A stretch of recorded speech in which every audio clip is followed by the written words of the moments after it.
It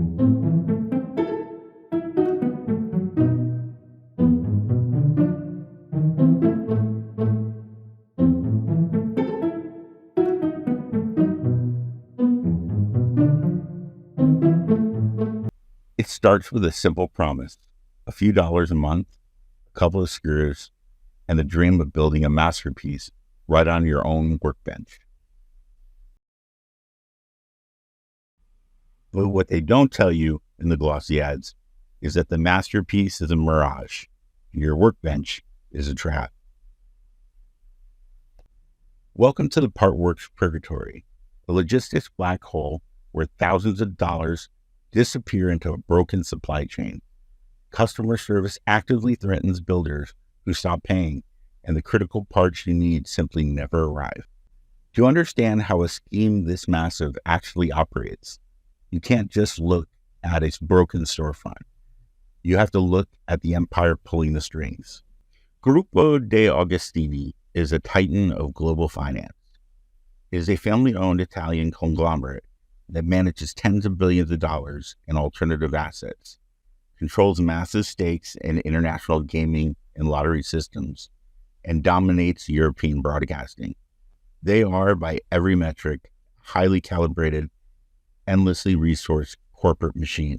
So why is that same multi-billion-dollar empire completely incapable of shipping a plastic chassis to the United States? In 2021, De Agostini launched Fanhome, a premier subscription model service promising fans the ultimate building experience. If you go to their website right now, the storefront is wide open. They will gladly take your credit card, start your subscription, and promise you a seamless journey. But the storefront is an illusion. Behind the subscribe now button is a paralyzed fulfillment pipeline. Thousands of existing builders are trapped in what Fanhome calls a logistics migration.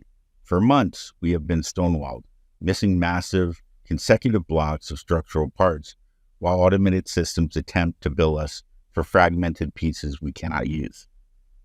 If you look closely at Fanhome's website today, you'll notice something striking.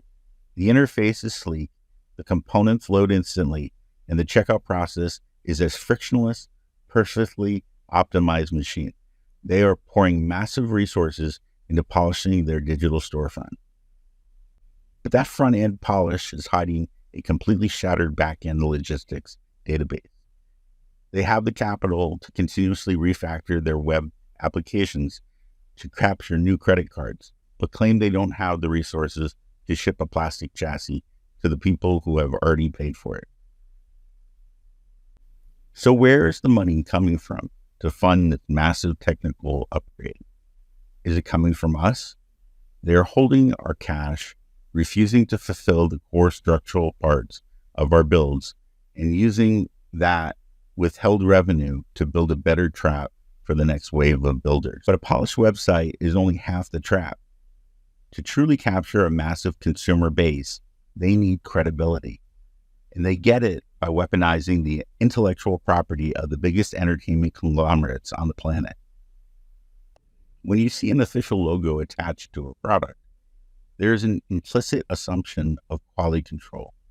We trust that if a multi-billion-dollar film studio licenses their most iconic characters to Fanhome, they have vetted the company's ability to actually deliver the product. But that trust is being exploited. Fanhome is using the pristine reputations of these major corporate partners as a shield, leveraging our love for these franchises pull us into a paralyzed fulfillment pipeline that those partners clearly never audited. But what happens when you finally decide you've had enough? Fanhome has meticulously engineered Cancellation Trap. According to their own official policies, terminating your account requires a mandatory 28-day notice. In the world of monthly subscriptions, this buffer essentially guarantees the company can attempt to squeeze one final billing cycle out of a customer, even when that customer is canceling specifically because the company has failed to deliver the product. Furthermore, while Fanhome allows you to instantly subscribe and hand over your credit card information with a single click on their website, they strip away that digital convenience when you want to leave. To stop the charges, you are forced to navigate an 800 number phone tree and speak with an agent. It is a calculated structural barrier designed to make giving up as frustrating as possible.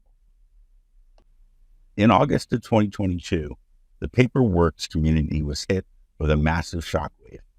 Eaglemoss, one of the biggest names in subscription model kits, suddenly collapsed. Thousands of builders were abandoned. Communication went completely dark, leaving people with hundreds of dollars invested in half-finished, useless models. The executive running the entire U.S. and North American operation during that exact window was a man named Gianluca Latini. He was at the helm of the U.S. market right as Eaglemoss pulled the plug, trapping countless builders in exactly the kind of supply chain failure we are seeing today. But look at what happens next. In October of 2022, just 2 months after Eaglemoss went bankrupt, Latini smoothly transitions into a new C-suite role. He becomes the North American managing director for Agostini Publishing, the massive conglomerate that owns Fanhome. Suddenly, the logistics migration trapping us at Fanhome doesn't look like an unprecedented accident. It looks like a playbook. The exact same executive who oversaw the massive collapse of the Eaglemoss U.S. supply chain is now running the Fanhome U.S. supply chain. And once again, builders are being locked into a 12-issue chasm, stonewalled by customer service, and threatened with cancellation if we refuse to keep paying for a broken pipeline. It is time to ask leadership directly why history is repeating itself. I reached out to Gianluca Latini to get some answers. This is no longer just about a delayed plastic model. It is about a multi-billion-dollar corporation expecting us to quietly fund their failures. We are the builders, and we have the power to dismantle this trap. If you're stuck in this logistics migration, log into your portal right now. Stop the automated payments. Demand a hold on your account until every single missing continuous block of issues is accounted for and ready to ship. Do not let them drip feed you useless, fragmented parts, and do not let them intimidate you with threats of cancellation. Instead, document everything. Screenshot the back orders. Screenshot the customer service chats. Save the emails where they threaten to terminate your account. We need to prove this is a systemic, coercive practice. Bring your receipts to the comments below, or send them directly to the contact on screen. It is time to organize a class action brief they cannot ignore. They might have $3 billion in revenue, but they don't have a product without us. Let's cut off the money grab and make them answer for the chasm.